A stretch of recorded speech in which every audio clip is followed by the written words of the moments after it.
السلام علیکم ورحمۃ اللہ وبرکاتہ۔ بسم اللہ والحمد للہ والصلاۃ والسلام علی رسول اللہ۔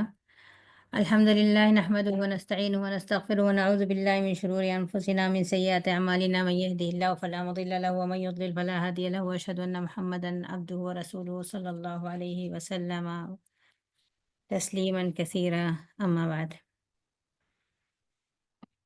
عزیز بہنوں، پچھلے جمعے جو ملاقات ہوئی تھی صبح کے بدلے رات میں ہوا تھا پروگرام، اس لیے کچھ بہنیں اس میں موجود نہیں تھیں، اور دوسری چیز یہ کہ وہ موضوع تھا ہمارا اس دن استقبال رمضان، اور اس میں یہ بات ہوئی تھی کہ رمضان آنے کی تیاری کر رہا ہے تو ہم بھی اس کے استقبال کی تیاری کر لیں، اور کس طرح سے ہم اس کی تیاری کریں اس کے تعلق سے کچھ باتیں ہوئی تھیں کہ رمضان کو، شعبان کو ہم رمضان کی تیاری کا مہینہ بنا لیں، اس کے لیے مشق کرنے، اس میں جو عبادتیں ہمیں کرنا ہے اس کے لیے مشق کرنے کا ذریعہ ہو جائے، اور نبی کریم صلی اللہ علیہ وسلم کی سنت پر عمل کرنے کا، اور اپنے آپ کو اس کا عادی بنانے کا، اور جو ثواب ملے وہ الگ سے ان عبادتوں پہ۔ شہر شعبان، یہ شعبان کا مہینہ لوگوں کے درمیان کافی اہمیت کا حامل ہو رہا ہے، خاص طور سے 15 شعبان کی تاریخ کی وجہ سے۔ کل انشاءاللہ 15 شعبان ہے۔ کل کسی سے ملاقات ہوئی، باتوں باتوں میں بات نکل گئی کہ قرآن پڑھنا آتا ہے آپ کو یا نہیں، کتنا پڑھ لیتی ہیں؟ کہ لیے ہاں، ابھی 3 پارے آج ہی پڑھے ہیں، آج شب وہ تھی نا، شب برات تھی نا، اس وجہ سے۔ کہ رمضان میں کتنا پڑھ لیتی ہیں؟ کہ نہیں کہ ہاں، فرصت کے حساب سے۔ بہت سارے لوگ ایسے ملیں گے آپ کو جو رمضان کی راتوں اور دنوں کے مقابلے میں بھی شب رات کو زیادہ اہمیت دیتے ہیں۔ یہ تو حقیقت ہے، جب فرائض اور سنتیں پیچھے ہوتی ہیں تو بدعت ان کی جگہ لے لیتی ہیں، اور جہاں بدعتوں کو اہمیت دی جاتی ہے وہاں سنتوں کی اہمیت کم ہو جاتی ہے۔ بہت ساری چیزیں ہیں جو اس مہینے کی سنتیں ہیں اور وہ بھولی ہوئی ہیں۔ شعبان کی خاص طور سے کیا اہمیت ہے اور اس میں کرنے کے کیا کام ہیں، انشاءاللہ اس پر بات کریں گے۔ سب سے پہلی چیز جو پچھلے درس میں بھی بات ہوئی تھی کہ یہ نبی کریم صلی اللہ علیہ وسلم سے جب حضرت اسامہ بن زید نے پوچھا تھا کہ آپ شعبان کے مہینے میں اتنے زیادہ روزے کیوں رکھتے ہیں، تو آپ نے کہا تھا کہ آپ صلی اللہ علیہ وسلم نے جواب دیا تھا کہ یہ وہ مہینہ ہے جس میں نامہ اعمال اللہ تعالیٰ کے حضور میں پیش کیا جاتے ہیں، یعنی یہ صحیفے پیش ہونے کا مہینہ ہے، تو میں یہ چاہتا ہوں کہ میرا صحیفہ پیش ہو اس حالت میں کہ میں روزے سے ہوں۔ تو ایک اس حدیث کے بتایا تھا، اور اس میں یہ بتایا گیا تھا کہ ہم جو اس کی تیاری کریں، ہم اس کی تیاری کریں کہ ہمارا صحیفہ جب پیش کیا جائے شعبان کے مہینے میں تو وہ قیامت کے دن کچھ صحیفے روشن ہوں گے اور کچھ صحیفے سیاہ ہوں گے۔ تو اگر ہمارے صحیفے میں کچھ سیاہی ہے تو ہم اس کو ابھی سے صاف کر لیں، چمکتا ہوا اس کو پیش کریں۔ کس طرح سے چمکتا ہوا ہو سکتا ہے؟ جب ہم صحیفے کی بات کرتے ہیں، آج ہم اسی کی بات کریں گے انشاءاللہ۔ شعبان کے مہینے میں ہم کون سے 5 کام ایسے کریں گے جو ہمارے صحیفے کو صاف کر دے گا، روشن کر دے گا، اور ہم کو رمضان کے لیے بھی تیار کر دے گا۔ ایک تو نیا صحیفہ، نئے عزم کے ساتھ نیا صحیفہ شروع ہوگا، اور جو پچھلا صحیفہ ہے اس میں جو تاریکیاں ہیں اس کو ختم کریں گے، سیاہیوں کو دور کریں گے اور اس کو روشن کریں گے، اور پھر نئے عزم کے ساتھ رمضان کے مہینے میں داخل ہوں گے۔ یہ سب سے پہلے جب ہم صحیفے کے روشن کرنے کی بات کرتے ہیں تو آج کی بات نہیں ہوتی ہے، وہ کل کی نہیں ہوتی ہے، وہ پچھلے ہفتے کی نہیں ہوتی ہے، وہ پچھلے مہینے کی نہیں ہوتی ہے، وہ پورے سال کی ہوتی ہے۔ یعنی پچھلے رمضان سے شروع کر دیجئے، پچھلا رمضان، پھر اس کے بعد حج کا موسم، محرم، وہ ساری چیزیں جو ہم نے کی ہوں گی اس میں، کسی نے حج کیا، کسی نے عمرہ کیا، نمازیں پڑھی، صدقے دیے، روزے رکھے، جو کچھ ہم بولے، جو ہم نے کہا، جو ہماری نیکیاں، جو ہماری برائیاں، جو غیبت، جو زبان سے ہوا، جو ہاتھوں سے ہوا، یہ ساری چیزیں اس میں شامل ہیں۔ اگر ہم بیٹھ کر غور کریں تو نہیں اندازہ نہیں کر سکتے۔ ہم تو بہت ساری چیزیں کر کر کے بھول جاتے ہیں، برائیاں بھی، گناہ بھی، مظالم بھی، زیادتیاں بھی، لیکن ہمارے صحیفے میں تو سب کچھ لکھا ہوا ہے۔ اب جو کام غلط ہو چکے ہیں اور صحیفے میں لکھے جا چکے ہیں، اس کا کیا کیا جائے؟ کیا ابھی بھی یہ ممکن ہے کہ ہم اس کو صاف کر سکتے ہیں؟ ابھی بھی یہ ممکن ہے کہ ہم اللہ تعالیٰ کی ناراضگی سے بچ سکتے ہیں؟ ہاں، یہ بھی ممکن ہے۔ کیسے؟ دیکھیے، نبی کریم صلی اللہ علیہ وسلم نے فرمایا کہ جو یہ چاہتا ہو کہ اس کا صحیفہ اس کو خوش کر دے تو وہ کثرت سے استغفار کرے۔ ایک دوسری حدیث میں ہے کہ خوش بختی ہے اس کے لیے، توبہ ہے اس کے لیے جس کے صحیفے میں بہت سارے استغفار ہوں۔ اللہ تعالیٰ نے قرآن پاک میں فرمایا کہ جو کوئی گناہ کرے، اپنے اوپر ظلم کرے، پھر اللہ تعالیٰ سے توبہ و استغفار کر لے تو وہ اللہ تعالیٰ کو بہت زیادہ غفور اور رحیم پائے گا، بہت مہربان اور بہت مغفرت فرمانے والا۔ یعنی اس کا کیا مطلب ہوا؟ اس کا مطلب یہ ہوا کہ استغفار سے صحیفہ روشن ہو جاتا ہے۔ اس میں جو گناہ لکھے ہوئے ہیں اس کو ہم ربڑ سے مٹا کے اس جگہ نیکی لکھ سکتے ہیں۔ اللہ تعالیٰ مستغفرین کو، استغفار کرنے والوں کو پسند کرتا ہے۔ اچھا، اب اس کا مطلب یہ ہوا کہ ہاں، قرآن پاک میں ایک جگہ یہ بھی آیا ہے کہ اللہ تعالیٰ ہرگز ان لوگوں کو عذاب نہیں دینے والا تھا جب تک کہ آپ ان کے درمیان موجود تھے، اور ہرگز اللہ تعالیٰ ان کو عذاب نہیں دینے والا ہے جب تک کہ وہ استغفار کرتے رہیں۔ یعنی زمین پر استغفار، اس زمین پر امن و امان کی ضمانت ہے۔ دو چیزیں ہیں جس کی وجہ سے عذاب نہیں آتا ہے، ایک نبی کریم صلی اللہ علیہ وسلم کی موجودگی جو کہ اب نہیں ہو سکتی، دوسرا اس بندوں کا استغفار جو کہ قیامت تک اس کا دروازہ کھلا رہے گا۔ مگر جب استغفار کی اتنی ساری وہ ہے فضیلت ہے، اور اس کے ذریعے ہم اتنا بڑا کام کر سکتے ہیں، اپنا صحیفہ روشن کر سکتے ہیں اور زمین میں، دنیا میں امن و امان کی ضمانت پا سکتے ہیں، تو کیا صرف اس سے ہوگا کہ ہم تسبیح پکڑ کے استغفر اللہ استغفر اللہ استغفر اللہ استغفر اللہ استغفر اللہ استغفر اللہ استغفر اللہ کہتے رہیں؟ نہیں، یہ والا استغفار کا مطلب نہیں ہے۔ اس کو غور سے سمجھنے کی ضرورت ہے۔ یہ نہیں کہ ہم نے دن بھر تسبیح پڑھتے رہے، گنتے رہے اور گنتے رہے، ایک تسبیح ہو گئی، دو تسبیح ہو گئی، 100 ہو گیا، 1000 ہو گئے، لاکھ ہو گئے، دن بھر میں 1,00,000 استغفار کیا میں نے، نہیں۔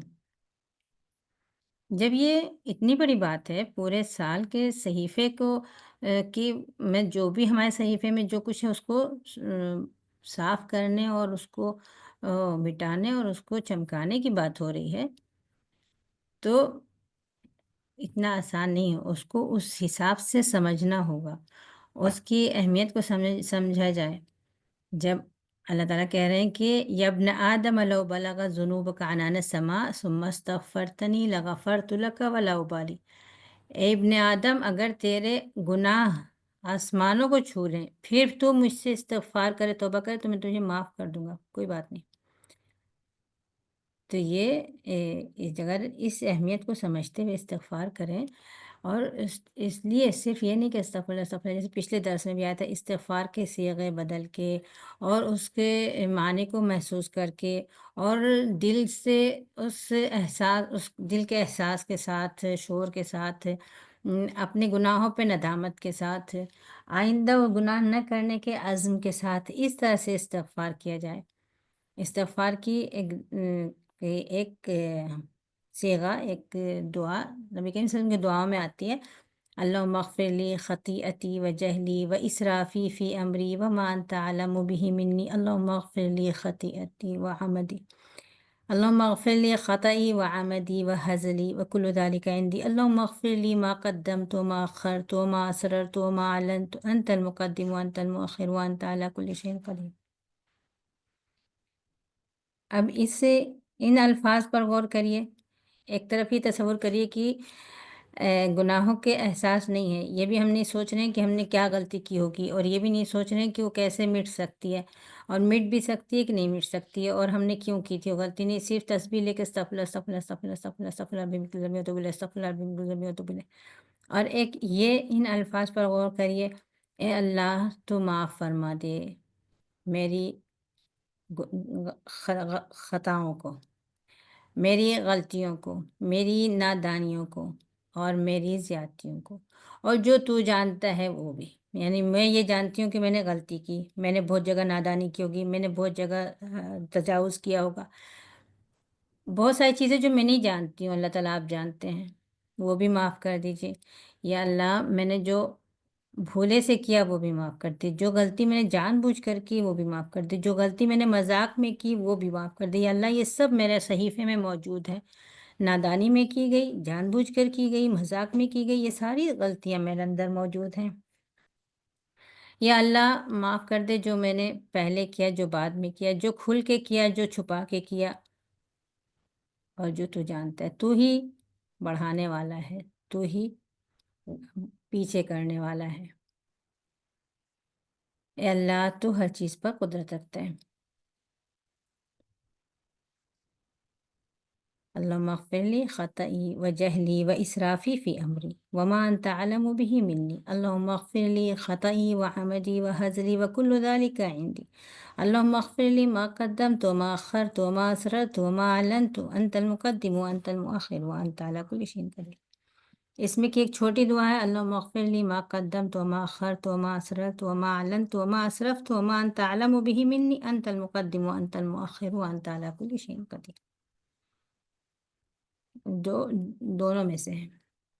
اور اس کے بعد پھر سید الاستغفار کے بارے میں اس دن بات ہوئی تھی کہ سید الاستغفار کے الفاظ پہ غور کریں، اور اس کے بھی اس کو بھی محسوس کریں، اور وہ بھی دن میں بہت دفعہ پڑھیں. کہیں یہ نہیں لکھا ہوا ہے کہ آپ دن میں اتنی تسبیح پڑھیں تو یہ ہوگا، اس مغفرت ہو جائے گی، اور نماز کے اندر اتنی پڑھیں گی تو سجدے کے اندر اتنی پڑھیں گی تو.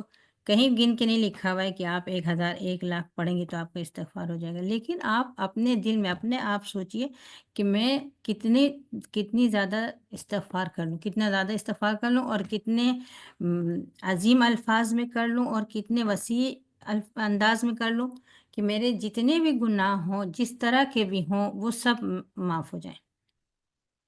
اور اپنے آپ اس کو حساب رکھیے کہ میں نے کوشش کی پھر بھی میں اتنا کم استغفار کر سکی. 2 بار 3 بار دعا پڑھی اور پھر کسی اور طرف ذہن لگ گیا اور پھر نہیں پڑھ سکی. پھر واپس آئیے، پھر پڑھنے کی کوشش کریے. پھر اگر آپ تسبیح پر بھی گن رہی ہیں یا انگلیوں پہ بھی گن رہی ہیں تو اس لیے مت گنیے کہ اتنا پڑھ لیں گے تو یہ مغفرت ہو جائے گی. نہیں، اس لیے پڑھیے کہ آپ کو اپنے آپ کو عادی بنانا ہے بہت زیادہ استغفار کا، اور اپنے آپ کو یہ محسوس کرانا ہے کہ ابھی میں نے بس اتنا ہی کیا ہے. ابھی کہاں، ابھی بہت نہیں کیا، ابھی تو اتنا سال بھر کے کتنے گناہ ہیں میرے، اور میں نے ابھی اتنے ہی سے کر کے میں خوش ہو گئی. 1 دفعہ 2 دفعہ 3 دفعہ پڑھ کے دعا میں خوش ہو گئی. اگر آپ اپنے لیے اپنے آپ گنتی ہیں اور پڑھتی ہیں اور اپنا حساب کرتی ہیں، یہ بدعت نہیں ہے. بدعت جب ہوتی ہے جب ہم اس بات کا یقین رکھتے ہیں کہ کسی حدیث میں اس کا فضل آیا ہے، یا آپ صلی اللہ علیہ وسلم نے یہ فرمایا ہے، یا ایسا کرنے سے ایسا ہوگا، یہ بدعت ہوتی ہے. ہم کو پتہ ہے کہ ایسا کچھ لکھا ہوا نہیں آیا، لیکن ہم اپنے آپ کو اپنی تربیت کے لیے، اپنے حساب کے لیے، اپنے آپ کو عادی بنانے کے لیے ہم اس کا اندازہ کر رہے ہیں کہ ابھی ہم نے 5 ہی دفعہ کہا تھا، ابھی 10 ہی دفعہ کہا تھا، پھر ہم دوسری چیز میں غافل ہو گئے. نہیں، مجھے بھی بہت دفعہ کہنا ہے، ابھی مجھے بہت دفعہ استغفار کرنا ہے. نمازوں کے درمیان سجدے کی حالت میں 3 دفعہ سبحان ربی الاعلیٰ کہہ کے اٹھ جاتے ہیں. نہیں، 1000 بار استغفار کریں، ہم اللہ تعالیٰ سے گناہوں کے اپنے معافی مانگیں،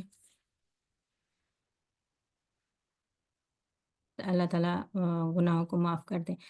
استغفار کے ایک لفظ اور بھی آتا ہے: استغفر اللہ رب اغفر لی ولی والدی وللمؤمنین والمؤمنات. یہ والی دعا کا کیا مطلب ہوتا ہے؟ للمؤمنین والمؤمنات، اس کا مطلب یہ ہوتا ہے کہ ہماری گنتی استغفار کی اتنی زیادہ ہو جاتی ہے۔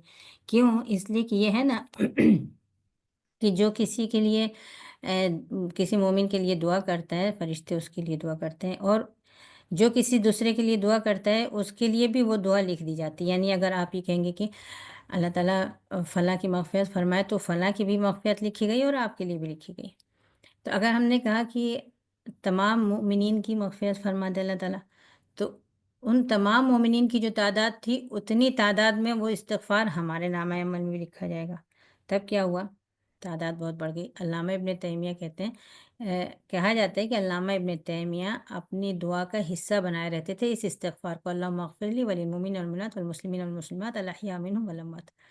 اللہ میری بھی مغفرت فرما، تمام مومن مردوں کی، تمام مومن عورتوں کی، تمام مسلم مردوں کی، تمام مسلم عورتوں کی، جو ان میں زندہ ہیں ان کی بھی، جو ان میں گزر چکے ہیں ان کی بھی۔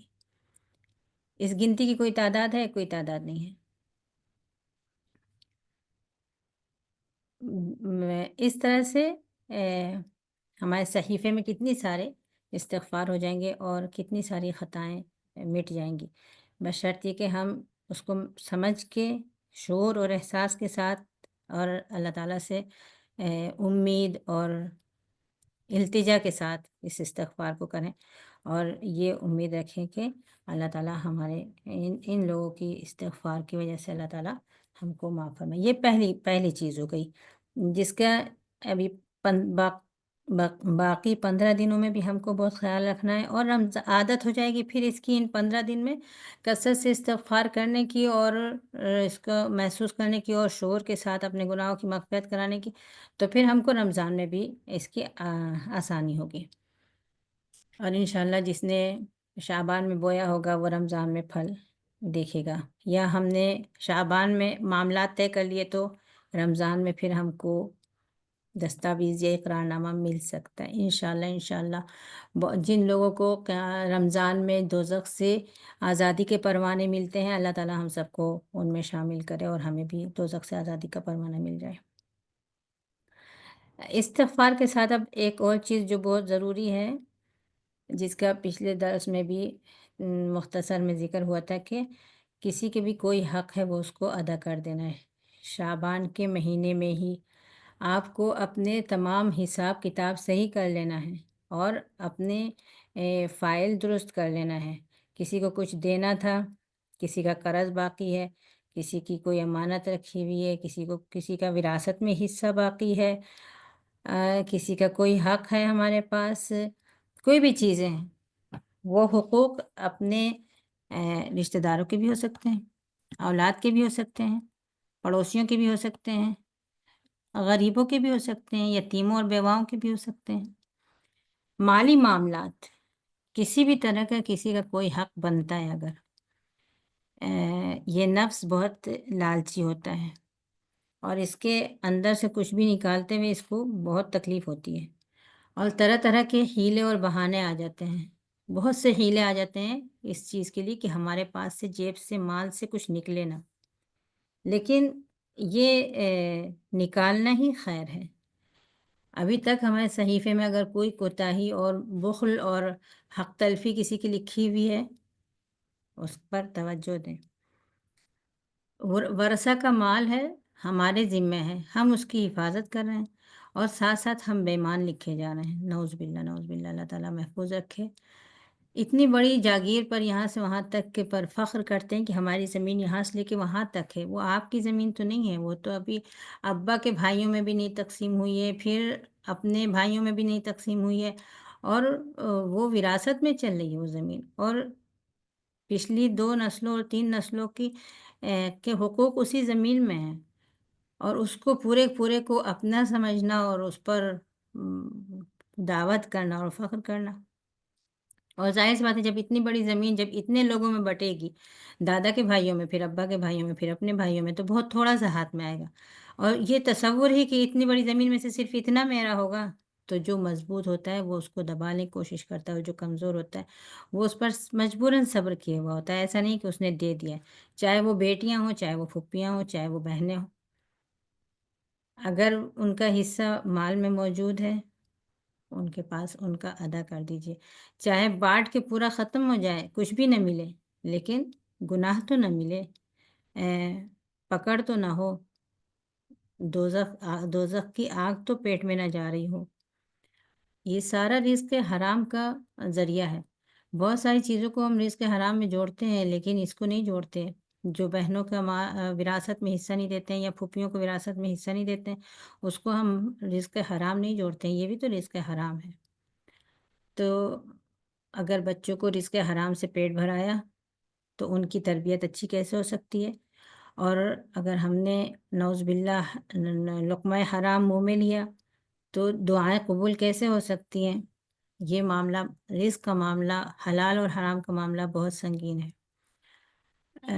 ایک دفعہ پھر اپنے نامہ اعمال میں اس کو چیک کر لیا جائے، اس پہلو سے اس کو چیک کر لیا جائے، اور جہاں جہاں غلطیاں ہوئی تھیں اس کو مٹانے کی کوشش کی جائے، حقوق ادا کر دیے جائیں اور توبہ و استغفار کیا جائے۔ یہ تو مالی حقوق ہو گئے، اور کچھ دوسرے حقوق بھی ہوتے ہیں جس پر یہ تو ہم کبھی ہمارے استطاعت میں ہو تو ہم ادا کر دیں گے، لیکن یہ دوسرے حقوق جو ہوتے ہیں یہ تو ہمارے ہاتھ میں ہوتے ہی ہیں، اس کو تو ہم ادا کر ہی دیں گے۔ وہ کون سے ہیں؟ کسی کی غیبت کی، کسی کو تکلیف پہنچائی، دو خاندانوں کے درمیان جھگڑا لگایا، اس کی بات بگاڑ کے اس کے پاس پہنچائی، اس کی بات بگاڑ کے اس کے یہاں پہنچا دی، دو پڑوسنوں میں جھگڑا کرایا، میاں بیوی کے درمیان فساد مچایا۔ یہ جو عموماً عورتوں کے کام ہوتے ہیں، جو سمجھتی بھی نہیں ہے کہ ہم نے اتنا غلط کام کیا ہے، بس زبان بے چین رہتی ہے خبر دینے کے لیے کہ مجھے یہ پتہ چلا، یہ خبر میں اس کو پہنچا دوں، اور یہ پتہ چلا تو وہ خبر میں اس کو پہنچا دوں۔ استغفر اللہ۔ اب اندازہ کریے ایک پورے سال میں کتنی باتیں اس طرح کی ہوئی ہیں جو نہیں کہنا چاہیے تھی اور کہی ہیں، اور کہنے کی وجہ سے تعلقات لوگوں کے درمیان خراب ہوئے ہیں۔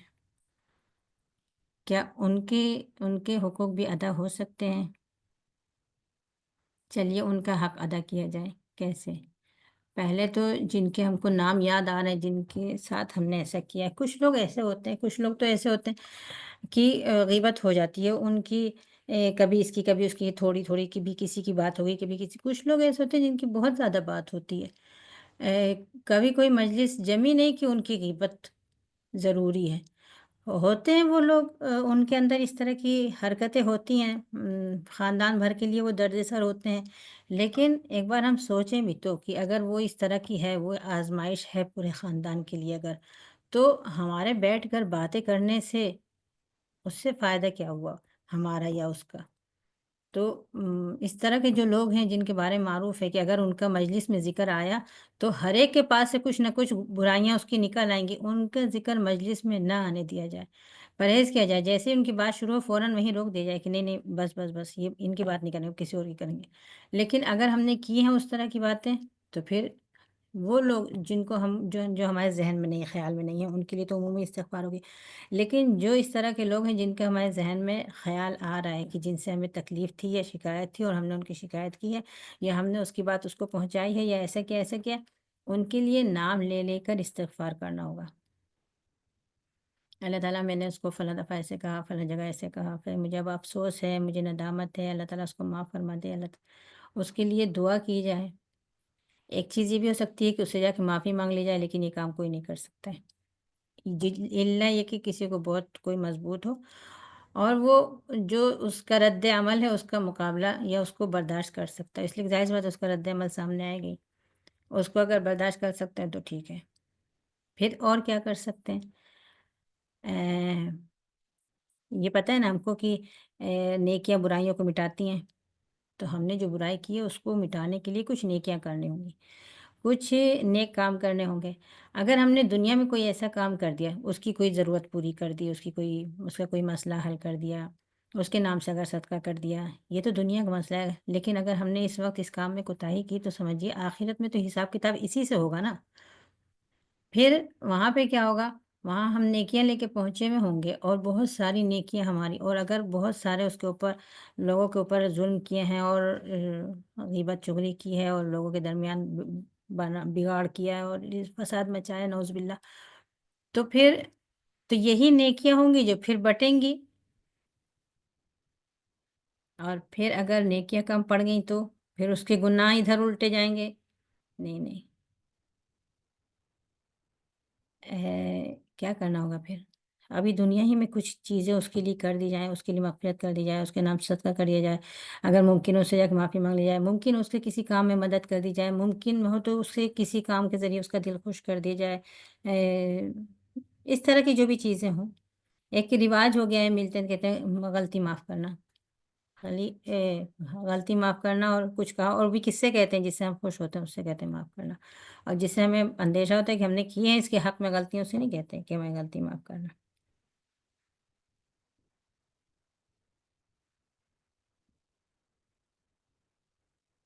علامہ ابن القیم، علامہ ابن تیمیہ کہتے ہیں کہ اگر کسی نے کسی کے اوپر ظلم کیا پھر توبہ کر لی تو اس کی توبہ سے مظلوم کا حق ساقط نہیں ہوتا ہے۔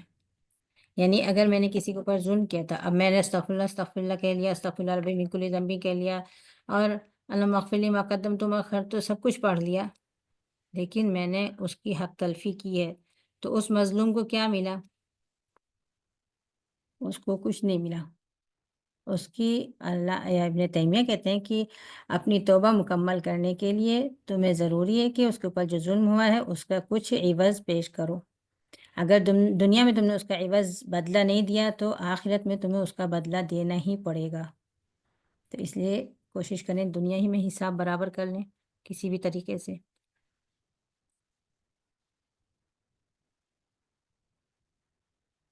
جو طریقے بتائے ہیں علماء نے، جس کا بھی ذکر ہوا ہے، ان کے لیے دعا کرنا، ان کے لیے مغفرت کی دعا کرنا، اور ان کے لیے دوسری چیزوں کی دعائیں کرنا، اور ان کے نام سے صدقہ کرنا، یا ان سے معافی مانگ لینا، یا ان کا کوئی کام کر دینا، کسی چیز میں ان کی مدد کر دینا، کچھ بھی اس طرح کا جو ان کو خوش کر دے اور ان سے تعلقات اچھے ہو جائیں۔ چلیے یہ ہو گئی۔ اب تیسری چیز، ابھی ہم نے بات کری ہے استغفار پہ، اور پھر دوسری بات کی ہے معاملات، حقوق ادا کرنے کی، جس کا جو حق ہے وہ ادا کر دیا جائے، چاہے وہ مالی حق ہو چاہے وہ اس طرح کا حق ہو۔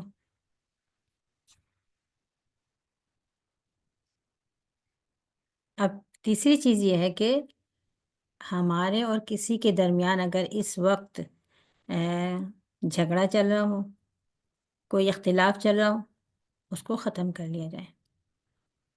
ایسا نہ ہو کہ ہمارا نامہ اعمال پیش کیا جائے، ہماری رپورٹ جائے اور وہ اس حال میں ہو، کیونکہ قطع تعلق کرنے والے کے لیے اور کینہ رکھنے والوں کے لیے، جھگڑا کرنے والوں کے لیے، ان کے لیے سخت ناپسندیدگی کا اظہار کیا آپ صلی اللہ علیہ وسلم نے۔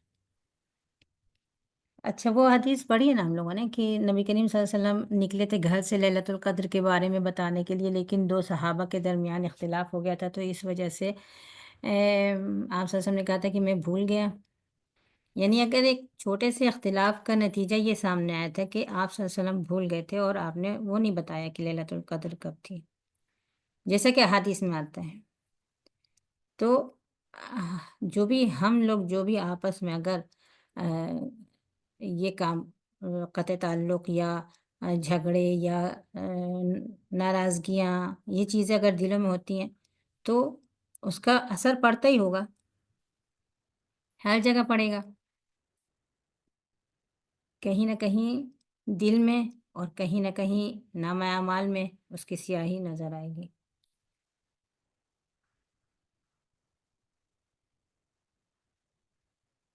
اس کا مطلب کیا ہوا کہ ہم عفو درگزر سے کام لیں، اور جس جس سے بھی جو جھگڑا ہوا ہے اس کو معاف کر دیں، عفو سے کام لیں، عفو۔ تو عفو کون کرے گا؟ جو ظالم ہے وہ کرے گا یا جو مظلوم ہے وہ کرے گا؟ جو مظلوم ہے وہ بھی کر دیں۔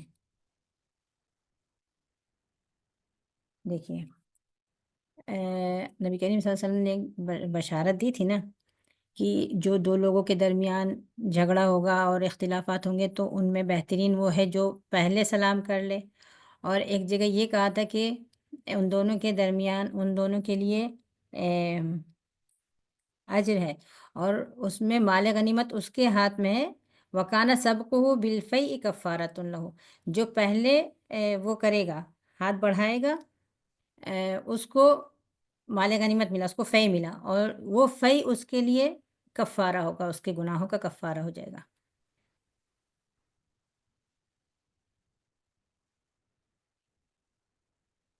کتنی بڑی خوشخبری ہے یہ!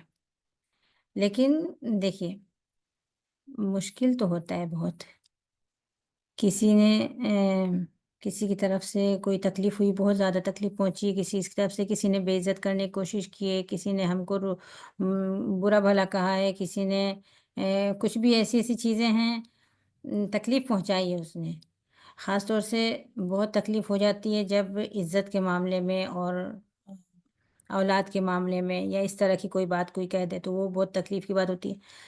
مشکل تو ہوتا ہے اس کو معاف کرنا، اور خاص طور سے اگر اپنوں کے درمیان سے ہو، اپنے بھائی بہنوں نے ایسا کیا ہو تو، اور ہم نے اس کے مقابلے میں کچھ نہیں کیا ہو، بلا وجہ اس طرح سے ہوا، تو وہ اور مشکل ہوتا ہے۔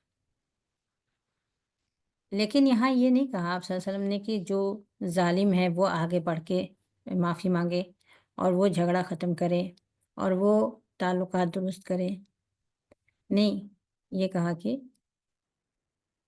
جو کوئی بھی دونوں میں سے آگے بڑھ جائے، اور جو پہلے آگے بڑھے گا اس کے گناہوں کا وہ بہتر ہوگا، خیرہما الذی یبدأ، دونوں میں سے وہ بہتر ہوگا۔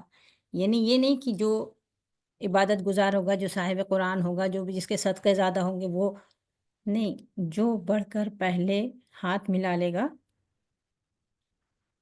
وہ اس کے لیے ایک بات تو یہ کہ وہ بہتر ہوگا، خیر ہوگا، دوسری چیز یہ کہ وہ اس کے لیے گناہوں کا کفارہ ہو جائے گا۔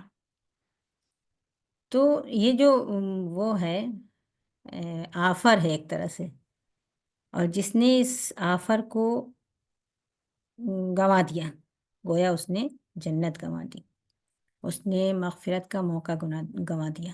یہ بہت بڑا موقع ہے کہ کسی کے دو کے درمیان اگر ناراضگی چلی تو ہم پہلے بڑھ کے اس کو ختم کر دیں اور جوڑ لیں، اس رشتے کو ہاتھ بڑھا لیں، سلام کر لیں، ہم پہلے بڑھ کے ان کو گلے لگا لیں مظلوم ہوتے ہوئے بھی۔ تو یہ بہت بڑا بہت بہترین موقع ہوتا ہے کفارہ بننے کا، اور اللہ تعالیٰ کی نظر میں بہترین ہونے کا۔ یہ ان عورتوں کے لیے بھی یہ بہت بہترین موقع ہے جن کے شوہروں سے ناراضگی چل رہی ہے، 2 مہینوں سے، ہفتوں سے آ کے میکے میں بیٹھی ہوئی ہیں، اگر بات چیت نہیں ہو رہی ہے، یا گھر ہی میں وہ دوسرے کمرے میں میں کیوں بولوں، میں کیوں کروں، میری کیا غلطی تھی، انہوں نے کہا تھا، انہوں نے کیا تھا، یا جن کے بھائی بہنوں کے درمیان ناراضگی ہو، خالہ پھوپھی چچی سے کسی سے ناراضگی چل رہی ہے،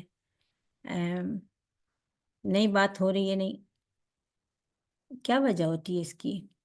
ایسی لڑکیاں دیکھی ہیں میں نے، بہت معمولی سی بات پہ ناراض ہو کے میکے میں آ کے بیٹھی ہوئی ہوتی ہیں، اور پھر میکے میں بھی عزت نہیں ہوتی ہے، پھر وہ ان کو یہ شیطان اس طرح بہکاتا ہے ان کو، وہ سوچتی ہے کہ نہیں، ہم کسی کے محتاج نہیں ہیں۔ یہ تکبر کی ایک وہ ہوتی ہے، ہم محتاج کیوں نہیں ہیں؟ اللہ تعالیٰ نے جس کو جس کا محتاج بنایا ہے وہ اس کا محتاج ہے۔ اگر اللہ تعالیٰ نے عورت کے اوپر مرد کو قوام اور یا باپ کو ولی بنایا ہے، تو وہ عورت فطرتاً ان کی محتاج ہے، اس لیے بنایا ہے۔ لیکن شیطان اس طرح سے بہکاتا ہے۔ ایسی لڑکیاں ملی جنہوں نے کہا کہ نہیں، ہم کو کیا ضرورت تھی، نہیں ہم ان کے محتاج ہیں کیا، ایسے کہا انہوں نے، ایسے کیا، تو چلی آئیں، پھر میکے میں آنے کے بعد کہیں نہ کہیں ملازمت شروع کر دی، پھر وہ ملازمت میں جہاں ملازمت کرتے ہوتے ہیں، کیا وہاں پہ نہیں سننا پڑتا ہے کچھ؟ کیا وہاں نہیں برداشت کرنا ہوتا ہے؟ وہاں کے لیے سب کچھ کرتے ہیں، تیار بھی ہوں گی، بنے سنیں گی بھی، جائیں گی بھی، 4 بار ڈانٹ بھی سنیں گی، 4 لوگوں کی خدمت بھی کریں گی، سب کریں گی۔ یہ شیطان کا بہکاوا، یہ بلا وجہ کا غرور اور تکبر ہوتا ہے۔ یہ اسی وجہ سے اتنی اہمیت ہے اس بات کی کہ آدمی اپنے انا کو توڑ دے اور اپنی تکلیفوں کو بھول جائے۔ ٹھیک ہے، تکلیف ہوئی تھی، چھوٹی سی تکلیف ہوتی ہے، شیطان اس کو بہت بڑا بنا کے پیش کرتا ہے۔ کیا اس سے بڑی تکلیف کسی کو ہوئی ہوگی جو حضرت ابوبکر صدیق رضی اللہ عنہ کو ہوئی تھی، جب حضرت عائشہ کے تعلق سے حضرت مستح نے بھی زبان کھول دی تھی، لیکن کیوں حضرت ابوبکر صدیق معاف کر پائے، فوراً معاف کر دیا انہوں نے اللہ تعالیٰ کا حکم نازل ہوتے ہی کہ کیا تم نہیں پسند کرتے کہ تمہیں معاف کر اللہ تعالیٰ تمہیں معاف کر دے؟ کیوں نہیں؟ ہم چاہتے ہیں اللہ تعالیٰ معاف کر دے اور آپ نے معاف کر دیا۔ کسی کے شوہر اور بیوی کے درمیان یا بھائی بہنوں کے درمیان یا پھوپھی بھتیجی کے درمیان یا پڑوسنوں کے درمیان کیا اس سے بھی بڑی کوئی بات ہو سکتی ہے؟ لیکن شیطان اس کو بہت بڑا بنا کے دکھاتا ہے، اور پھر وہ ساری چیزیں جو سسرال میں نہیں کر پائیں تھیں، جو شوہر کے گھر میں نہیں کر پائیں تھیں، وہ دوسروں کے لیے کرتی ہیں، جہاں ملازمت کرتی ہیں وہاں کرتی ہیں، وہاں برداشت کرتی ہیں وہاں سہتی ہیں، سب کچھ کرتی ہیں۔ کیوں وہ شیطان وہاں کام نہیں کرتا ہے، اور کیوں یہاں چھوٹی سی بات اتنی بڑی لگتی ہے؟ بہت اچھا موقع ہے ابھی رمضان شروع ہونے سے پہلے واپس آ جائیں اپنے تکبر اور اپنی انا اور اپنی بڑائی سے واپس آ جائیں۔ آج ہی بات کریں، آج ہی فون کریں، آج ہی رابطہ کریں، جو بھی چیزیں گزر گئی ان کو بھول جائیں، جو ہوا ہو گیا، جو ہوا ہو گیا۔ ابھی کیا کرنا ہے؟ ہمیں نئی زندگی شروع کرنا ہے۔ اللہ تعالیٰ نے قرآن پاک میں فرمایا کہ جو معاف کر دے، معاملات کو درست کر دے، اس کا اجر اللہ کے ذمہ ہے۔ معاف کرنے کا مطلب صرف یہ نہیں ہوتا ہے کہ فلاں نے غلطی کی ہم نے معاف کر دیا۔ معاف کرنے کا مطلب یہ ہوتا ہے، عفا کا مطلب یہ ہوتا ہے کہ اس کو بھلا دیا، دبا دیا، دریا میں بہا دیا، یا ریت پہ تھا اس کو ہاتھ سے ہاتھ پھیر کر مٹا دیا۔ جس نے ایسا کیا اس کے لیے کیا ہے؟ اس کا اجر اللہ کے ذمے ہے۔ یہ نہیں کہا کہ اس کے لیے جنتیں ہیں، اس کے لیے حور عین ہیں، اس کے لیے محل ہیں، اس کے لیے قلعے ہیں، نہیں، اس کا اجر اللہ کے ذمے ہے۔ اگر اللہ تعالیٰ اگر اس کا اجر اللہ کے ذمے ہے، اس کا مطلب بہت بڑا اجر ہے۔ یہ شخص جو معاف کر دیتا ہے، نظر انداز کر دیتا ہے، اس کے لیے بہت بڑا اجر ہے، اس کا ہم تصور نہیں کر سکتے۔ بس اپنی انا کو توڑ دیجیے، اور اللہ تعالیٰ بدلہ دینے والا ہے۔ دنیا اور آخرت ہر جگہ بدلہ ملے گا اس کا، لیکن دنیا میں بھی دیکھیں گے کہ اگر ہم نے اپنی انا کو توڑ دیا، اور مظلوم ہوتے ہوئے ہی صحیح، اگر ہم نے بڑھ کے ہاتھ ملا لیا، اگر ہم نے بڑھ کے گلے لگا لیا، بہت سارے مسائل حل ہو جائیں گے۔ ایک واقعہ بیان کیا جاتا ہے، وہ جس شخص کے ساتھ ہوا ہے وہ خود اپنی روداد لکھتا ہے۔ وہ کہہ رہے ہیں کہ میرے بھائی نے مجھ سے قرض مانگا، اور اس نے بہت مطلب اس طرح سے اپنی ضرورت بتائی، وہ بہت کسی پریشانی میں تھا اور ضرورت میں تھا کہ مجھے اس پر بہت ترس آیا۔ میں نے کہا کوئی بات نہیں، کوئی بات نہیں، میں کہیں سے تمہارا انتظام کروں گا، بس تم یہ کہ مہینے کے آخر تک ضرور مجھے واپس کر دیں۔ اس نے کہا ہاں ٹھیک ہے ٹھیک ہے، بس اس مہینہ ختم ہوتے ہوتے میں تنخواہ ملتے میں تمہیں دے دوں گا، لیکن اس وقت مجھے بہت سخت ضرورت ہے، مجھے اتنا دے دو۔ اور اس نے اسی وقت وہ پیسوں کا انتظام کیا اور بھائی کو پیسے دے دیے۔ مہینہ پورا ہوا، بھائی کو فون کیا، اس نے کیسے پیسے؟ مذاق مت کرو۔ شروع میں اس کو یہ لگا کہ یہ شاید مذاق کر رہا ہے، لیکن پھر پتہ چلا کہ نہیں، وہ مذاق نہیں کر رہا تھا، اس نے بھلا دیا، مکمل طور سے انکار کر دیا کہ میں نے تم سے کبھی کوئی قرض لیا ہے۔ بہت غلطی کرتے ہیں ہم جو قرآن پاک کی اس کھلی ہدایت کی خلاف ورزی کرتے ہیں۔ قرض کے نام سے پوری ایک ورق کی، ایک پیج کی دعا آیت ہے، آیت الدین، اور قرض دینے اور لینے کے پورے احکام اس میں لکھے ہوئے ہیں، لیکن ہم ارے بھائی ہے، ارے اپنا ہے، کیا لکھنا اور کیا بھروسہ، تحریر نہیں تیار کراتے ہیں۔ حالانکہ یہ تو سب کے لیے ہے، تھوڑا سا مان لو، زیادہ مان لو، اپنوں کو پراؤ کو، قرض اگر دینا ہے تو گواہ لکھ لیں، اور قرض کو لکھ لیں اور گواہ بنا لیں اس پہ۔ بہرحال انہوں نے انکار کر دیا، یہ بہت پریشان ہوئے، کہاں سے پیسوں کا انتظام کیا تھا، اور اب مجھے اس کی ضرورت تھی۔ گئے اپنے ابا کے گھر پہ، امی ابا کو بٹھایا اور ان سے پوری بات کہی، ابا ایسے کیا، اس نے ایسا کیا، میں نے اس کو ایسے کر پیسے دے دیا، اب وہ ایک دم انکار کر رہا ہے وہ دینے کے۔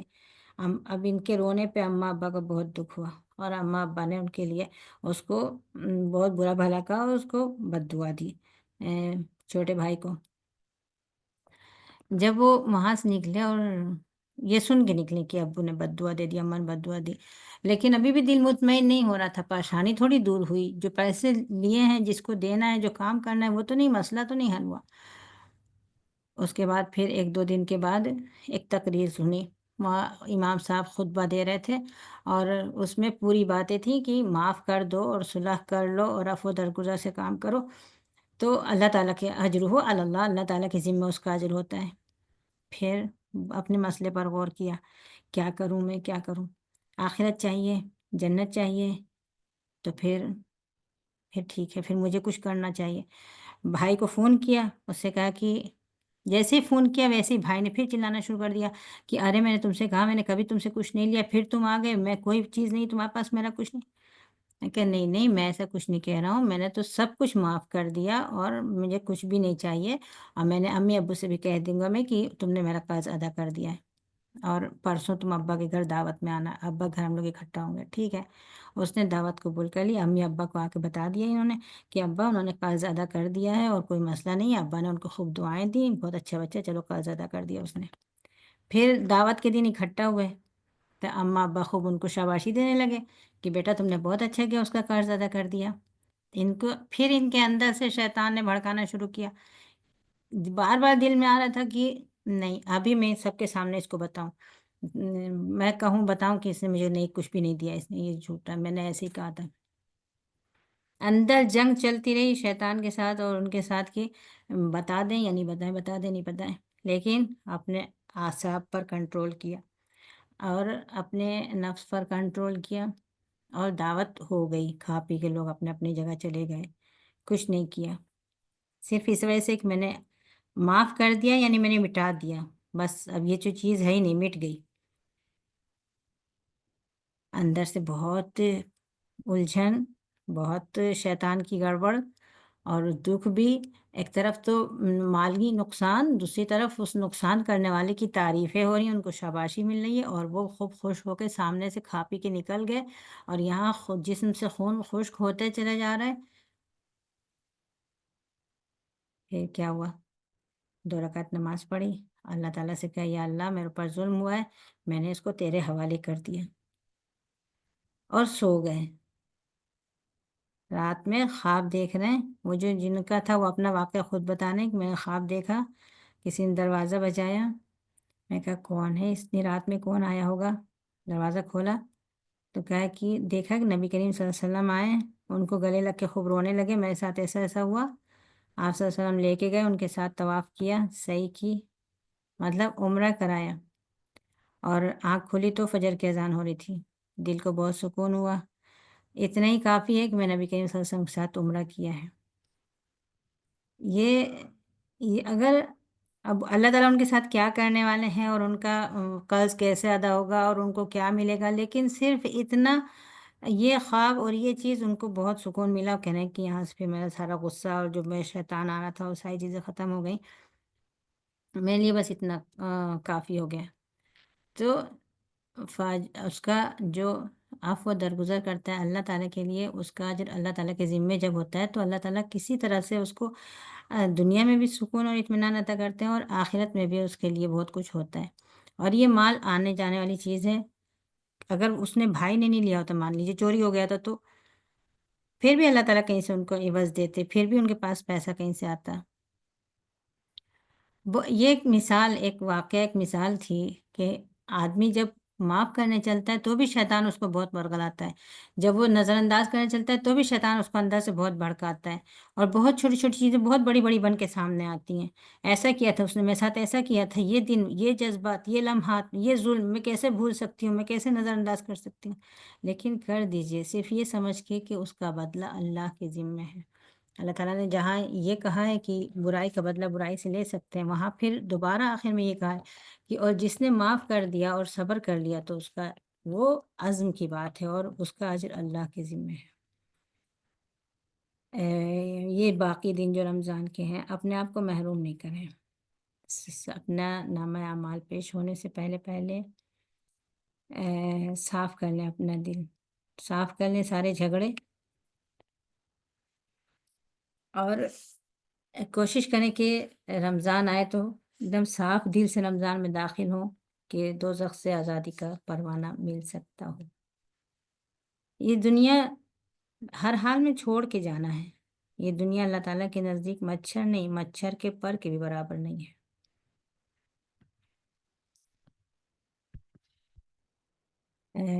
اس ایک واقعہ بیان کیا جاتا ہے کہ جو ایک صحابی تھے، نہیں تابعی تھے، اور ان کے معاملات، جب بھی کوئی بھی معاملہ ان کا ہوتا تھا تو ماضی یاد نہیں کیا جاتا ہے، بس ختم بات، گزری بات یاد نہیں کی جاتی ہے۔ ہر ایک کو معاف کر دیتے تھے یہ کہہ کے کہ گزرے ہوئے معاملات یاد نہیں کیے جاتے ہیں، نہیں گزری ہوئی باتیں یاد نہیں کی جاتی ہیں۔ تو جب ان کی وفات ہوئی تو کسی نے خواب میں دیکھا کہ وہ کہہ رہے تھے کہ میرا کچھ حساب ہوا ہی نہیں، میں تو حساب دینے کے لیے گیا تو اللہ تعالیٰ نے کہہ دیا فرشتوں سے کہ گزری ہوئی باتیں یاد نہیں کی جاتی، ان کو جنت میں پہنچا دو۔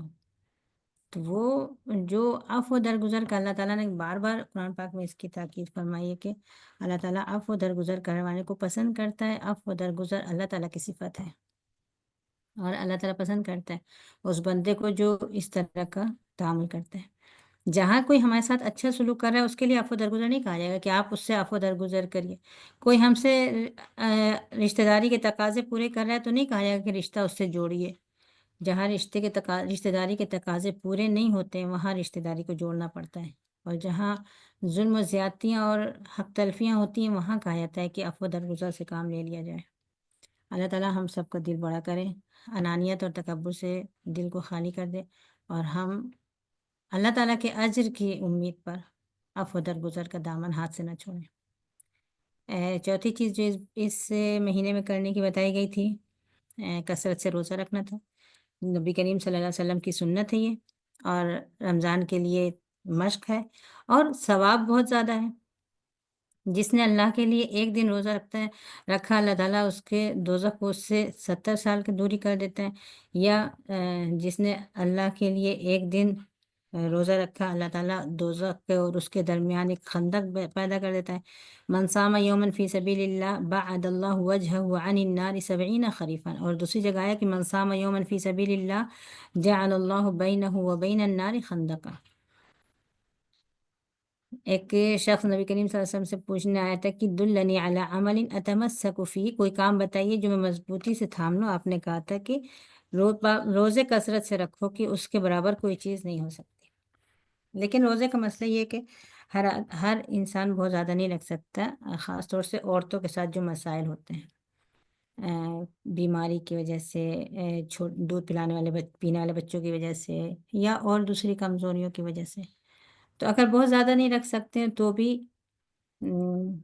نیت رکھیں اس بات کی کہ اللہ تعالیٰ صحت تندرستی سے رکھے تو میں بہت روزے رکھوں گی، اور جتنا رکھ سکتی ہوں اتنا رکھیں۔ ہفتے میں 1، ہفتے میں 2، 15 دن پہ 1، مہینے میں 3، جتنے روزے رکھ سکتے ہو اتنے روزے رکھتے رہیں۔ اللہ تعالیٰ رمضان کے روزے نصیب کرے سب کو، صحت و عافیت کے ساتھ سب رمضان کے روزے رکھ سکیں۔ اور آخری چیز، 5ویں بات جو ہے وہ قرآن پاک پڑھنا۔ نبی کریم صلی اللہ علیہ وسلم کثرت سے قرآن پاک پڑھتے تھے، اور جب قرآن پاک کثرت سے پڑھنے کی عادت نہیں ہوتی ہے تو تھوڑا سا پڑھ کے بیزاری آنے لگتی ہے، نیند آنے لگتی ہے، سستی آنے لگتی ہے، اور پورا نہیں ہو پاتا ہے۔ تو اگر ہم عادت بناتے رہیں گے اسی طرح سے، اگر کسی کو بہت تھوڑا پڑھنے کی عادت ہے، اگر وہ روز 1 پارہ پڑھتی ہے تو 2 پارہ پڑھنے لگیں، 2 پارہ پڑھتی تھی تو 3 پڑھنے لگیں، اگر صبح میں 1 شام میں 1 پڑھتی تھی تو صبح میں 1.5 شام میں 1.5 پڑھ لیں گے، پھر کچھ دن بعد 2 پڑھنے لگیں۔ اس طرح کر کے دھیرے دھیرے بڑھائیں تاکہ پڑھنے کی عادت ہو، اور جب پڑھنے کی عادت ہوگی تو زیادہ زیادہ پڑھ سکیں گے۔ خاص طور سے یہ قرآن پڑھنے کے تعلق سے کچھ چیزوں پر غور کرنے کی ضرورت ہے۔ الگ سے ایک دن ہونا چاہیے اس کا، لیکن پھر بھی بات آ گئی ہے تو ذکر کر دیا جائے کہ قرآن پڑھنے کے لیے نبی کریم صلی اللہ علیہ وسلم نے ایک حدیث میں فرمایا کہ ان للہ اہلین من الناس، لوگوں میں سے کچھ لوگ اللہ کے اہل ہوتے ہیں۔ لوگوں نے پوچھا کہ اللہ کے رسول وہ کون ہوتے ہیں؟ آپ صلی اللہ علیہ وسلم نے کہا کہ اہل القرآن ہم اہل اللہ و خاصتہ، اہل قرآن جو ہوتے ہیں وہ اللہ کے اہل اور اس کے خاص لوگ ہوتے ہیں۔ کتنی بڑی بشارت ہے یہ۔ اہل اللہ بننا ہے تو اہل قرآن بننا ہوگا، اور خاص طور سے رمضان کا مہینہ اب آ رہا ہے تو رمضان اور قرآن، ان دونوں کا جو جوڑ ہے آپس میں، وہ تو ہم سب جانتے ہیں۔ اللہ تعالیٰ نے یہ قرآن رمضان میں نازل کیا، اور اس کے لیے رمضان کی اتنی اہمیت ہوئی، اور قرآن یہ تو اللہ تعالیٰ نے اس کو نور اور ہدایت بنایا ہے۔ اس کی روشنی سے تو ہمارا نامہ اعمال بہت روشن ہو جائے گا۔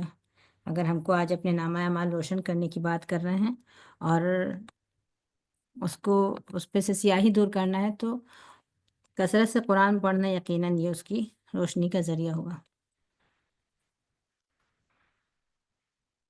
قرآن جس سماج میں قرآن نہیں پڑھا جاتا ہے یا سمجھ کر نہیں پڑھا جاتا ہے، غیر مسلم سماج کو چھوڑیے، مسلم سماج میں مسلمانوں میں بہت سارے لوگ ایسے ہیں اب جنہوں نے مدرسوں کو منہ نہیں دیکھا کبھی بھی، نہ گھر میں اہتمام ہوا، صحیح طریقے سے قرآن پڑھ بھی نہیں پاتے ہیں، نہ اس کا مطلب سمجھ پاتے ہیں، اور نہ وہ اس قرآن کی اس اہمیت کو سمجھتے ہیں۔ تو آپ دیکھیں گے اس ایسے معاشرے میں وہ برائیاں ہوتی ہیں جن کا انسان تصور نہیں کر سکتا ہے۔ قرآن کے بارے میں تو اللہ تعالیٰ نے کہا ہے نا کہ یہ اگر پہاڑ پر نازل کیا جاتا تو یہ ٹکڑے ٹکڑے ہو جاتا۔ پہاڑ کو تم دیکھتے کہ اللہ تعالیٰ کی خشیت سے ٹکڑے ٹکڑے ہو جاتا، تو اگر ہم صحیح طریقے سے قرآن پڑھیں گے تو ہمارے دل کے اندر کی کتنی چیزیں ٹوٹ جائیں گی اور نکل جائیں گی اور صاف ہو جائیں گی، جو بھی اندر کنکر ہوں گے، پتھر ہوں گے اور چیزیں ہوں گی، یقیناً وہ صاف ہو جائیں گی، اور اس کے اندر جو شگاف ہوں گے وہ برابر ہو جائیں گے، اور دل صاف ستھرا اور قلب سلیم ہو جائے گا۔ تو پہلی بات تو یہ کہ قرآن کا فضل سمجھیں، اور یہ سمجھیں کہ یہ اللہ تعالیٰ کا کلام ہے، اس کی عظمت کو سمجھیں، اور یہ کہ نبی کریم صلی اللہ علیہ وسلم نے فرمایا کہ قرآن کثرت سے پڑھو، یہ قیامت کے دن اپنے پڑھنے والے کے لیے سفارشی بن کے آئے گا۔ بہت ساری چیزوں میں ہم قیامت کے دن کی سفارش ڈھونڈتے ہیں، کوئی سفارشی مل جائے، اور جھوٹی سفارشوں پر بھروسہ کر لیتے ہیں کہ کسی گھر کا ایک شخص حافظ ہو گیا تو وہ اپنے خاندان کے 70 لوگوں کو دوزخ سے بچائے گا۔ قطعاً نہیں، بالکل من گھڑت حدیث ہے یہ۔ اگر آپ کو واقعی قیامت کے دن کی سفارش چاہیے تو قرآن سے سفارش ملے گی۔ ایک دوسری حدیث میں کہ سورہ بقرہ اور سورہ آل عمران کو کثرت سے پڑھو کہ یہ دونوں قیامت کے دن بادل بن کر آئیں گے، یعنی جس دن کوئی سایہ نہیں ہوگا اس دن ان کا سایہ مل جائے گا، اور یہ پڑھنے والے کی طرف سے بات کریں گی اور دلیل پیش کریں گی۔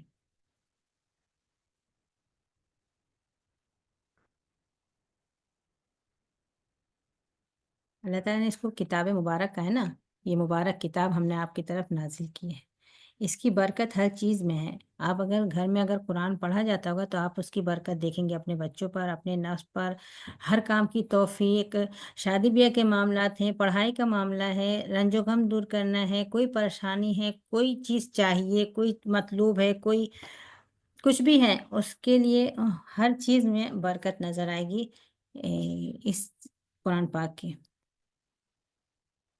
اب وہ واقعہ پڑھا ہے نا جو کسی قوم کے سردار کو بچھو نے کاٹ لیا تھا تو صحابہ نے قرآن پاک سے اس کا علاج کیا تھا۔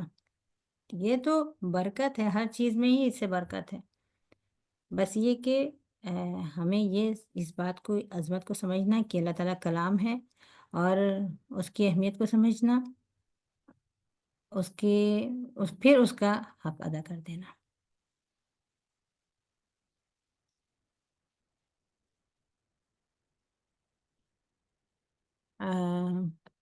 دیکھیے، قرآن پڑھنے کے کبھی کچھ اصول ہونا چاہیے۔ سب سے پہلی چیز یہ کہ یکسوئی ہونا چاہیے ہمارے دل میں۔ اور اس وقت نا موبائل کے زمانے میں موبائلوں نے یکسوئی ختم کر دی ہے۔ قرآن پڑھنے کے لیے جو یکسوئی ہوتی ہے وہ حاصل نہیں ہے۔ ایک ہاتھ میں قرآن ہے، ایک ہاتھ میں موبائل ہے، کہاں سے خشوع آئے گا، کہاں سے تدبر آئے گا، کہاں سے دل لگے گا؟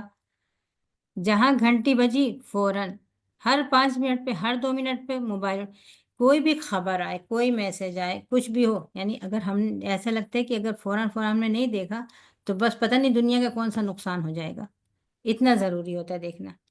جب تک کہ یکسوئی کے ساتھ نہیں پڑھیں گے، جب تک کہ ہم اہل اللہ اور اہل اللہ میں شامل نہیں ہو سکتے۔ ایسا تھوڑی ہے کہ بس قرآن پڑھتے گئے اور اہل اللہ ہونے کا شرف حاصل ہو جائے گا۔ قرآن کو اس طرح سے پڑھنا، موبائل کو بند کر کے رکھ دیجیے کچھ دیر کے لیے۔ پہلے جب ٹی وی کا زمانہ تھا تو بہت سارے لوگ رمضان میں ٹی وی بند کر دیتے تھے، لیکن لا حول ولا قوت الا باللہ اس موبائل نے جو آفت مچائی ہوئی ہے، ذرا دیر کے لیے بھی قرآن بند نہیں، موبائل بند نہیں ہو پاتا ہے۔ حضرت ابوبکر صدیق کے بارے میں آیا ہے، نبی کریم صلی اللہ علیہ وسلم نے جب کہا تھا کہ حضرت عائشہ سے کہ ابوبکر سے کہہ دو کہ نماز پڑھا دے، آپ صلی اللہ علیہ وسلم کی جب طبیعت ٹھیک نہیں تھی تو حضرت عائشہ نے کیا کہتا ہے کہ اللہ کے رسول، حضرت عمر سے کہہ دیجیے کہ وہ پڑھا دیں، اس لیے کہ ابوبکر اگر نماز پڑھانے کھڑے ہوں گے تو پھر وہ روئیں گے، اور ان کے رونے کی وجہ سے پھر لوگ سن نہیں پائیں گے۔ کیوں روئیں گے؟ تدبر اور خشوع کی وجہ سے۔ اس طرح سے پوری یکسوئی کے ساتھ دل کو قرآن پڑھنا کہ اس کا کچھ اثر ہو اور کچھ پتہ چلے۔ تو اگر دماغ موبائل میں لگا، ایک خبر پڑھی، ایک میسج پڑھا، ایک چیز دیکھی، ضرور اس کا اثر دماغ پہ ہوگا، ذہن میں وہ چھائی بھی ہوگی وہ بات، تو پھر جب قرآن پڑھیں گے تو قرآن میں کیسے دل لگے گا؟ ایک تو قرآن کی عظمت کو سمجھنا اور یکسوئی کے ساتھ پڑھنا، اس کے اجر کو سمجھنا، ہر حرف پڑھنے پر کتنا اجر ہے، اور اگر اس کو غور و فکر اور تدبر کے ساتھ پڑھا تو اس کا کے لیے کتنا اجر ہے، کتنی خیر اور برکت ہے اس کو پڑھنے کے لیے، اس کو پڑھنے میں۔ لیکن پڑھنے کے لیے یہ ضروری ہے کہ کچھ لوگ اجر کے لیے پڑھتے ہیں، کچھ لوگ برکت کے لیے پڑھتے ہیں، ان دونوں چیزیں اپنی جگہ ہیں، لیکن اپنے سلوک اور اپنے رویے کی تبدیلی کے لیے پڑھا جائے، اپنے دل و دماغ، افکار اور خیالات کی تبدیلی کے لیے پڑھا جائے، اس کے ذریعے اپنے آپ اپنی ہدایت کے لیے پڑھا جائے۔ اور کوئی بھی اچھی صفت دیکھیں تو اپنے اندر پیدا کرنے کی کوشش کریں، کوئی گناہ، کسی گناہ کے بارے میں پڑھیں تو اس سے بچنے کی کوشش کریں، اس طرح سے پڑھیں قرآن پاک۔ اور خاص طور سے رمضان کے مہینے میں آپ صلی اللہ علیہ وسلم بھی بہت زیادہ پڑھتے تھے۔ کچھ لوگ یہ سمجھتے ہیں کہ روزہ رکھ کے پڑھنے سے ثواب ملتا ہے، صرف روزہ رکھ کے نہیں، رمضان کا مہینہ عموماً دن میں بھی روزہ رکھ کے بھی، اور پھر افطار کے بعد بھی، تراویح کے بعد بھی، رات میں بھی نبی کریم صلی اللہ علیہ وسلم رات میں پڑھتے تھے۔ جب جبریل علیہ السلام آتے تھے تو حدیث میں کہ کل لیلۃ من شہر رمضان، رمضان کے مہینے میں ہر رات حضرت جبریل علیہ السلام آتے تھے اور قرآن آپ صلی اللہ علیہ وسلم کے ساتھ مل کر قرآن پڑھتے تھے۔ پھر اس قرآن کے پڑھنے کا جو اثر ہوتا ہے، آپ صلی اللہ علیہ وسلم کے بارے میں کہا کہ جب جبریل ان سے ملتے تھے اور جب قرآن پڑھاتے تھے تو وہ آپ صلی اللہ علیہ وسلم اس وقت بہتی ہوئی ہواؤں سے بھی زیادہ فیاض ہوتے تھے۔ آپ صلی اللہ علیہ وسلم ہر سال بھر ہی فیاض تھے، لیکن اس وقت اس کے اثرات اور زیادہ نظر آتے تھے۔ تو ہمارے اندر بھی جب ہم قرآن پڑھتے ہیں اور جب ہم اہل قرآن اپنے آپ کو ثابت کرنا چاہتے ہیں تو ہمارے اندر بھی رویے اور سلوک میں کچھ تبدیلی ہونا چاہیے، اس کو اس طرح سے اہمیت دیں۔ اور رمضان کے مہینے کے لیے خاص طور سے ابھی سے خوب زیادہ پڑھنے کی عادت ڈالیں لیں گے تو پھر ہم طے کر سکتے ہیں کہ رمضان میں ہم اپنی اس جس اسپیڈ تک اور جس مقدار تک ہم پہنچیں گے، پھر ہم کو اندازہ ہو جائے گا کہ ہم رمضان میں کتنا کتنا پڑھ سکیں گے۔ اس حساب سے پھر ہم اپنا ایک جدول متعین کر سکتے ہیں کہ ہم صبح میں اتنا، دوپہر میں اتنا، شام میں اتنا، افطار کے بعد اتنا، سحر کے بعد اتنا اتنا اتنا پڑھ لیں گے، اور اس کی پابندی کریں گے، کوشش کریں گے کہ ہم زیادہ سے زیادہ پڑھ کے اور زیادہ سے زیادہ سمجھنے کی کوشش کریں۔ ایسا نہ ہو کہ دن بھر قرآن روزہ رکھا، قرآن پڑھا اور تراویح کے بعد سے غافلوں میں سے شامل ہو گئے، وہ کوئی سیریل دیکھ رہا ہے، کوئی موبائل دیکھ رہا ہے، کوئی شارٹس دیکھ رہا ہے، کوئی کچھ ہی دیکھ رہا ہے۔ یہ وقت کیا رمضان میں شامل نہیں ہے؟ یہ بھی وقت رمضان میں شامل ہے، اس اجر و ثواب سے غافل نہیں ہونا ہے۔ اس لیے کہ ہم کو اہل اللہ بننا ہے، ہم کو اہل اللہ و خاصتی ہی میں سے اپنے آپ کو شامل کرنا ہے۔ اپنے ہر اس پر نظر رکھیں،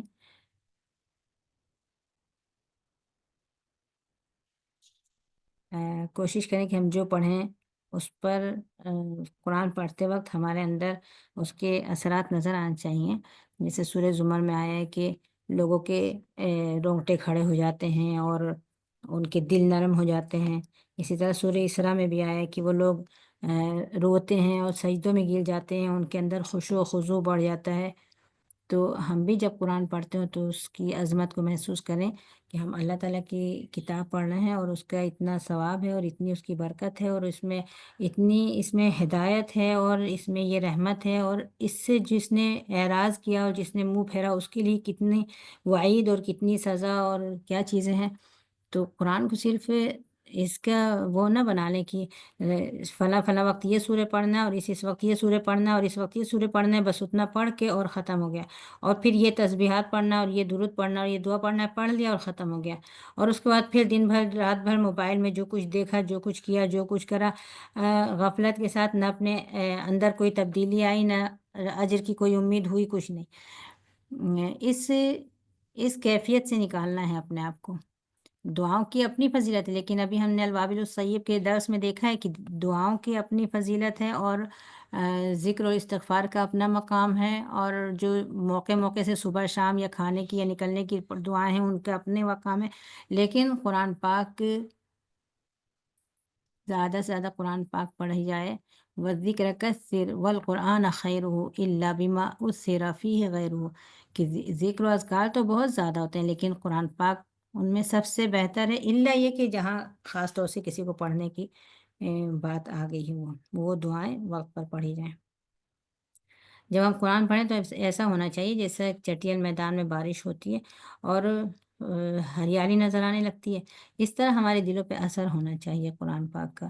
اللہ تعالیٰ سے تقرب اور بہترین ہمنشیں. اور ایک اس میں ایک شعر ہے شاطبی کا کہ وہ خیر و جلیس لا یمل حدیث و ترداد یزداد فی تجملا، کہ کوئی بھی بات آپ اگر ایک بار سے دوسری بار تیسری بار پڑھتے ہیں تو بیزاری ہو جاتی ہے، لیکن قرآن پاک ایسی کتاب ہے کہ آپ جتنا پڑھتے ہیں اتنا ہی اس سے انسیت بڑھتی ہے، اتنا ہی اس کے اندر گہرائی میں جاتے ہیں، اتنا ہی مزہ آتا ہے، اتنے ہی معنی اور الفاظ سمجھ میں آتے ہیں، اتنا ہی اپنے اندر عزم اور ارادہ بڑھتا ہے، اتنے ہی نیک بننے کی کوشش ہوتی ہے. لیکن یہ سب جب ہوتا ہے جب سمجھ کے پڑھا جاتا ہے. تو اب رمضان کے مہینے میں اگر کوئی یہ سوچے کہ ہم حفظ کریں گے یا تلاوت کریں یا تدبر کریں، کیا کریں اس میں، تو اس میں سب سے پہلی چیز کہ زیادہ سے زیادہ تلاوت تو ہونا چاہیے. علامہ ابن القیم رحمۃ اللہ کہتے ہیں کہ اگر ایسا ہو تو وہ اپنے لیے کچھ وقت متعین کر لے کہ اتنا مجھے پڑھنا ہے اور اتنا حفظ کرنا ہے، اتنا اپنے حفظ کا مراجعہ کرنا ہے. یعنی یہ ایک پارہ مجھے اگر حفظ ہوا ہے تو اس کا مجھے مراجعہ کرنا ہے، تو مراجعہ کرنا تلاوت ہو گئی، بہت زیادہ تلاوت ہو گئی اس کی مراجعہ کرنے میں. یا یہ کہ روز چھوٹی چھوٹی ایک سورہ دو صورتیں یاد کرنا ہے اور ایک پارے کی تلاوت کرنا ہے، تو یہ ہو گیا. اس طرح سے کر کے ایک بار قرآن پاک، دو بار قرآن پاک ختم ہو جائے گا. لیکن کچھ حصے کے لیے یہ کیا جائے کہ متعین کر جائے کہ ہم اس کو تفسیر سے پڑھیں گے. مان لی 30ویں پارے کی تفسیر پڑھنا ہے ہم کو، یا سورہ نور کی تفسیر پڑھنا ہے، سورہ حزب، کچھ بھی ایک حصہ رکھ لیجئے کہ اتنے وقت میں، مغرب کے سے عشاء کے درمیان میں یا فجر سے لے کے شروق تک کے درمیان میں مجھے تفسیر پڑھنا ہے. کوئی بھی ایک وقت متعین کر لیجئے. یا کوئی دورہ قرآن کے جو پروگرام ہوتے ہیں یوٹیوب پر، اور بہت سارے اس وقت پروگرام تفسیر کے چلتے ہیں، اس میں کسی میں شرکت کر لیجئے تو پورے قرآن پاک کی تفسیر سمجھ لیجئے یا کسی ایک سورہ کی تشریح سن لیجئے اور پھر تلاوت اور وہ کر لیجئے.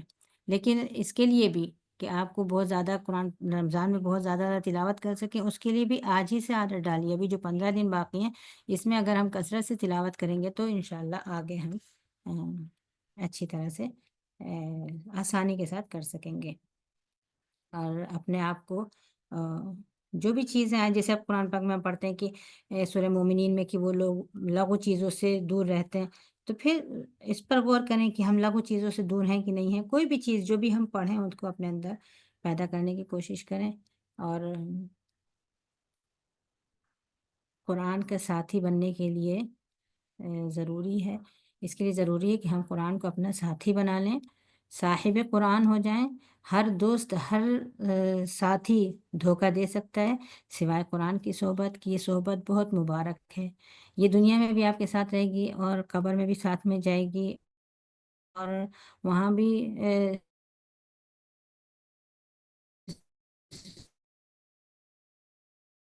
ایک سہارا بات کرنے کے لیے کھڑی ہوگی، اور جنت لے کے جانے کا ذریعہ ہوگی۔ تو آپ یہ سمجھیے کہ یہ وہ ساتھی ہے جس سے کبھی بھی دھوکہ نہیں دے سکتا اور کبھی بے وفائی نہیں کر سکتا، کبھی اس کا ساتھ نقصان نہیں کر سکتا۔ اللہ تعالیٰ ہم کو اور آپ کو سب کو توفیق عطا فرمائے، ہم اس مہینے میں باقی دنوں میں ہم آنے والے مہینے کے لیے اچھی طرح تیاری کر سکیں۔ اللہ تعالیٰ ہماری ہر عبادت کو قبول فرمائے، ہم کو اجر کا مستحق بنائے۔ جزاکم اللہ خیراً، وبارک اللہ فیکم، ونفع اللہ بکم الاسلام والمسلمین۔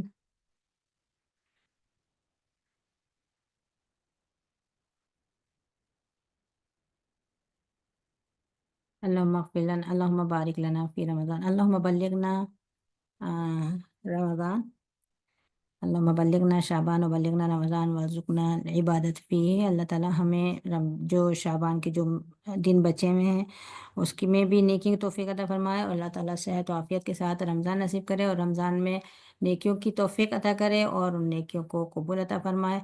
اللہم اغفر لنا ولوالدینا ولمعلمین ولمن لهم حق علینا وللسامعین۔ اللہم صلی وسلم علی نبینا محمد وعلی آلہ وصحبہ اجمعین۔ سبحانک اللہم وبحمدک، اشہد ان لا الہ الا انت، استغفرک واتوب الیک۔